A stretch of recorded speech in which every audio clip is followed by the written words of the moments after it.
भारत माता की, इनकलाब, इनकलाब, वंदे वंदे।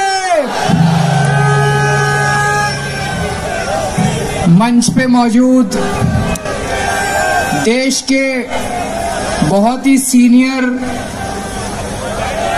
नेता और महाराष्ट्र के पूर्व मुख्यमंत्री शरद पवार साहब, सुप्रिया सुले ताई, मंच पे मौजूद इंडिया गठबंधन के सभी नेतागण और यहाँ पे इतनी भारी संख्या में आए हुए मेरे सभी प्यारे बहनों, भाइयों, माताओं, बुजुर्गों, बच्चों, आप सब लोगों को मेरा नमस्कार, सबको मेरा प्रणाम।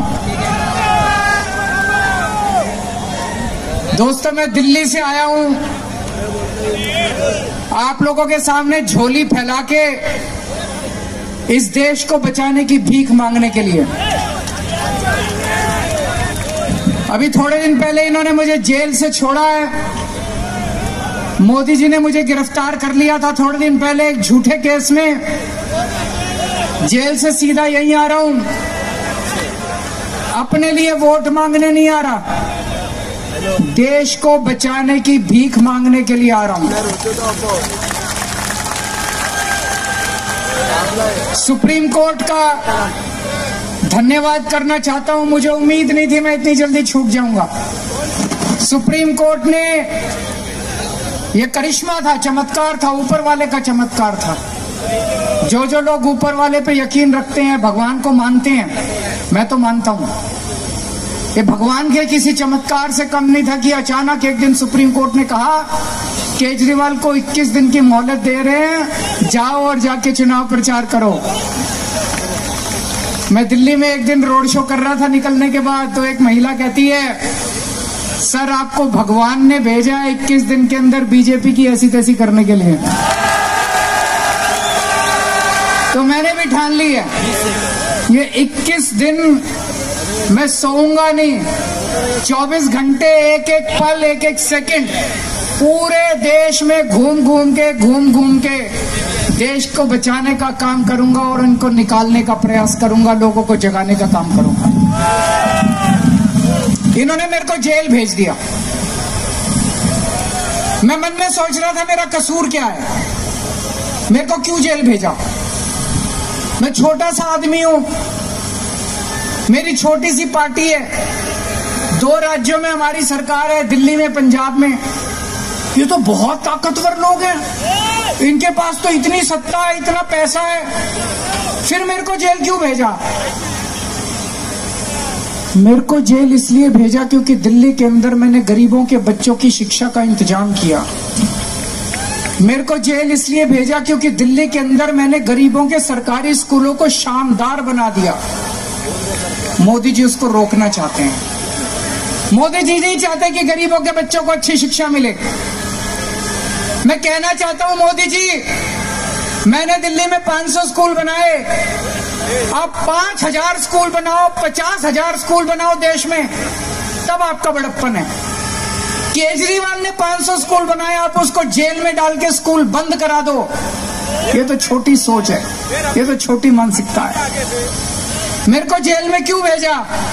मेरे को जेल में इसलिए भेजा, मैंने दिल्ली के अंदर शानदार सरकारी अस्पताल बना दिए, शानदार मोहल्ला क्लिनिक बना दिए, सबका इलाज मुफ्त कर दिया। दिल्ली में 2.5 करोड़ लोग रहते हैं, अमीर हो चाहे गरीब हो, सबको शानदार इलाज मिलता है, सारी दवाइयां फ्री, सारे टेस्ट फ्री।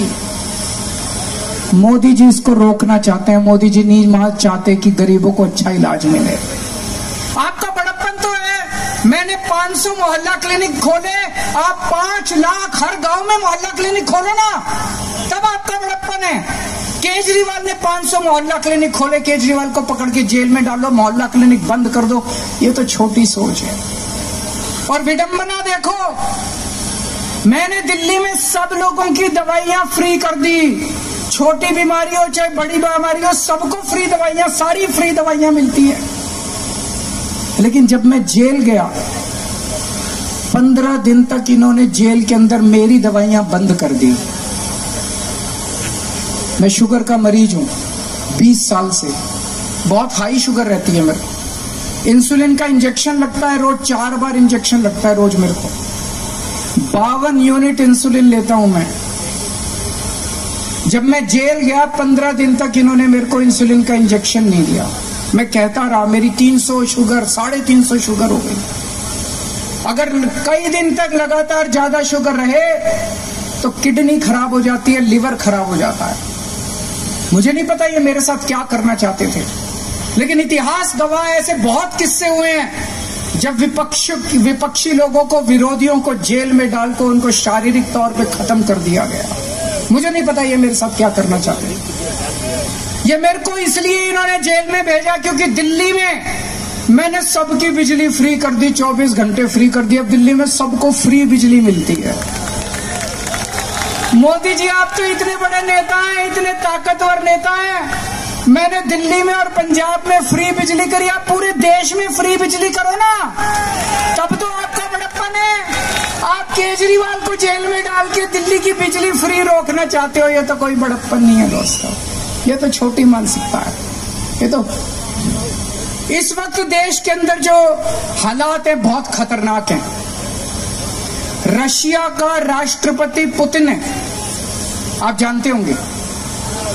पुतिन ने जितने विपक्षी नेता थे या तो सबको जेल में डाल दिया या उनको मरवा दिया और फिर चुनाव करवाए। पुतिन को 87% वोट मिले। बांग्लादेश के अंदर अभी थोड़े दिन पहले चुनाव हुए, सारे विपक्षी नेताओं को जेल में डाल दिया और चुनाव करके शेख हसीना जीत गई। पाकिस्तान के अंदर अभी चुनाव हुए, इमरान खान जो वहां के सबसे बड़े नेता, उनको जेल में डाल दिया, उनकी पार्टी को तहस नहस कर दिया, उनका सिंबल छीन लिया और फिर चुनाव कर रहा है और जीत गए। मोदी जी अब पाकिस्तान और बांग्लादेश से सीख के यही काम अब देश के अंदर, भारत के अंदर करना चाहते हैं। एक टाइम ऐसा था जब पाकिस्तान और बांग्लादेश हमसे सीखा करते थे, आज मोदी जी बांग्लादेश और पाकिस्तान से सीख रहे हैं। उन्होंने मेरे को गिरफ्तार कर लिया और अब कह रहे हैं दिल्ली में जीत जाऊंगा, फिर भी नहीं जीतने देंगे। मेरे को जेल में रख लेते तब भी हार जाते हैं मोदी जी। इन्होंने मेरे को गिरफ्तार कर लिया, मनीष सिसोदिया को गिरफ्तार कर लिया, सत्येंद्र जैन को गिरफ्तार कर लिया, कांग्रेस पार्टी के बैंक अकाउंट फ्रीज कर दिए। कांग्रेस पार्टी जो दूसरे नंबर की पार्टी है, उनके बैंक अकाउंट फ्रीज कर दिए और कहते हैं मैं चुनाव लड़ूंगा। अब आम आदमी पार्टी के बैंक अकाउंट फ्रीज करना चाहते हैं। शिवसेना को चोरी कर लिया, जो अभी संजय सिंह ने कहा, शिवसेना के 2 टुकड़े कर दिए, एनसीपी के 2 टुकड़े कर दिए, ममता दीदी के कितने मंत्रियों को गिरफ्तार कर लिया, स्टालिन के कितने मंत्रियों को गिरफ्तार। ऐसे चुनाव लड़ोगे और जीतोगे? ये तो कायर आदमी करता है, कायर है मोदी जी। अरे बहादुर है तो आंख में आंख मिला के चुनाव लड़ो ना, सीधे सीना चौड़ा करके चुनाव लड़के दिखाओ। ये तो कायरों की निशानी है। इस तरह तो देश के जनतंत्र को खत्म कर रहे हैं, बाबा साहब अंबेडकर के संविधान को खत्म कर रहे हैं दोस्तों। एक और चीज मैं बताना चाहता हूं। 2014 में जब मोदी जी आए थे, उन्होंने एक रूल बनाया था। उन्होंने रूल बनाया था कि बीजेपी में जो भी नेता 75 साल का होगा उसको रिटायर कर दिया जाएगा। ये रूल बना के उन्होंने आडवाणी जी को रिटायर कर दिया, मुरली मनोहर जोशी जी को रिटायर कर दिया, सुमित्रा महाजन को रिटायर कर दिया, यशवंत सिन्हा को रिटायर कर दिया। अगले साल 17 सितंबर को मोदी जी 75 साल के हो रहे हैं।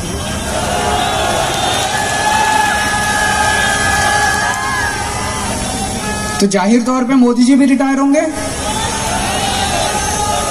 अपना रूल बनाया उन्होंने तो अपने ऊपर तो लागू करेंगे वो। जब मैंने बोला थोड़े दिन पहले, पता नहीं आपने देखा कि नहीं देखा, मैंने थोड़े दिन पहले बोला कि अगली साल मोदी जी रिटायर होंगे और अमित शाह को प्रधानमंत्री बनाएंगे, तो सारे बीजेपी के नेता चढ़ गए, नहीं नहीं मोदी जी रिटायर नहीं होंगे, नहीं नहीं मोदी जी रिटायर नहीं होंगे। मोदी जी ने नहीं बोला कि मैं रिटायर नहीं होऊंगा, मोदी जी रिटायर होंगे और अमित शाह को बनाएंगे प्रधानमंत्री। तो इस साल जो वो वोट मांग रहे हैं मोदी जी, वो अपने लिए वोट नहीं मांग रहे, वो अमित शाह को प्रधानमंत्री बनाने के लिए वोट मांग रहे हैं। तो आपके घर के आसपास जितने बीजेपी वाले रहते हैं, जितने बीजेपी के समर्थक रहते हैं, सबको बोल देना सोच के जाना जब वोट डालने जाओ। मोदी के लिए वोट नहीं पड़ रहा, अमित शाह का आंख बंद करके जितने बीजेपी वाले हैं, जब बटन दबाओ आंख बंद कर लेना, अमित शाह की तस्वीर लेके आना कि अमित शाह को बनाना है क्या प्रधानमंत्री। तो अमित शाह के लिए वोट मांग रहे हैं। और इस सिलसिले में जितने रुकावटें थी, देवेंद्र फडणवीस को पैदल कर दिया इन्होंने, शिवराज सिंह चौहान की राजनीति खत्म कर दी, रमन सिंह की राजनीति खत्म कर दी, वसुंधरा, जितने नेता थे सबको खत्म कर दिया। एक ही नेता बचा है, योगी आदित्यनाथ। 2 महीने के अंदर उसको हटाने जा रहे हैं। योगी आदित्यनाथ अब उत्तर प्रदेश के सीएम नहीं रहेंगे। जब मैंने ऐसा बोला, एक भी नेता योगी जी के समर्थन में नहीं आया। बीजेपी के किसी ने नहीं कहा कि नहीं हटा रहे, इसका मतलब हटा रहे हैं, इसका मतलब हटा रहे हैं, साबित हो गया कि हटा रहे हैं। कल मैंने देखा योगी जी मेरे को गालियां दे रहे थे, मैं उनको कहना चाहता हूं, मैं तो आप ही के लिए बोल रहा हूं, मेरे को गाली देने से क्या होगा, अपने वालों को सलट लो, अपनी बीजेपी को सलट लो। दोस्तों, एक एक करके ये सारे नेताओं को खत्म कर रहे हैं। और मैं आपको चेतावनी देना चाहता हूं कि अगर इस चुनाव में 4 जून को बीजेपी जीत गई, वैसे तो जीत नहीं रही है, अगर जीत गई तो मैं आपको बता रहा हूं कि सुप्रिया सुले भी जेल में होंगे, शरद पवार भी जेल में होंगे, उद्धव ठाकरे भी जेल में होंगे और आदित्य ठाकरे भी जेल में होंगे। मैं आज तक मैंने जितनी पॉलिटिकल भविष्यवाणी की है, तो हमें मेहनत करनी पड़ेगी। थोड़े दिन रह गए, किसी भी हालत में हमें बीजेपी को जीतने नहीं देना है।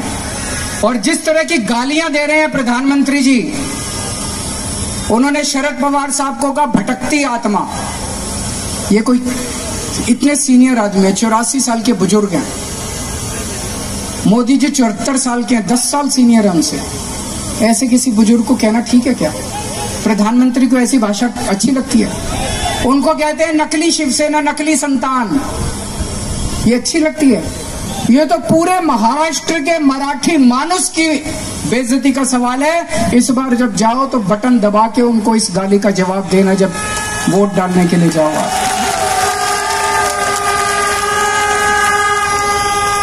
यहाँ के कैंडिडेट हैं बाले मामा, उनको रिकॉर्ड जीत आप लोगों को दिलवानी है। ज्यादा से ज्यादा वोट देके बटन दबा के आप उनको वोट देना, रिकॉर्ड मार्जिन से उनको जिताना। लेकिन मैं आज महाराष्ट्र में उनके लिए तो वोट मांग ही रहा हूं। मैं महाराष्ट्र में आज आया हूं पूरे इंडिया गठबंधन के लिए वोट मांगने के लिए। एनसीपी का चुनाव चिन्ह ये तुतारी बजाने वाला आदमी है, इसका खूब प्रचार करना है। मैंने सोशल मीडिया पे एक आदमी को देखा था, मैं बहुत चिंतित हो गया उसको देख के। वो आदमी कह रहा था जब वो वोट देके बाहर निकला, उससे किसी मीडिया वाले ने पूछा किसको वोट दिया, बोला शरद पवार को। बोलो क्या निशान? बोला घड़ी। ये कंफ्यूजन है कुछ लोगों के अंदर। आपको प्रचार करना है अपनी गली में, अपने गांव में, अपने मोहल्ले में, सबको बोल देना कि असली वाली एनसीपी, शरद पवार वाली एनसीपी का चुनाव चिन्ह घड़ी नहीं है, घड़ी पे मत डाल देना। असली वाली एनसीपी का चुनाव चिन्ह क्या है? तुतारी वाला आदमी। तुतारी वाले आदमी को वोट डालना है और ज्यादा से ज्यादा वोट देके मामा को जिताना है। मैं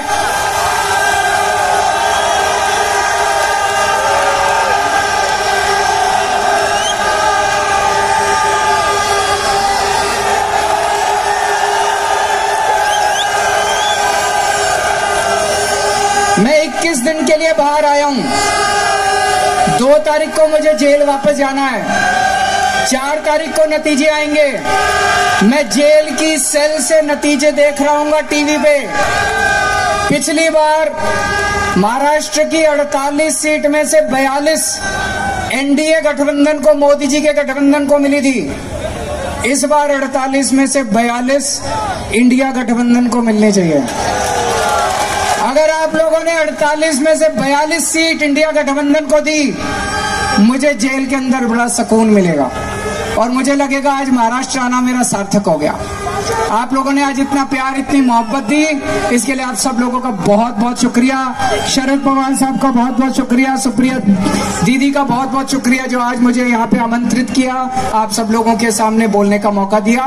भारत माता की, केजरीवाल साहब की।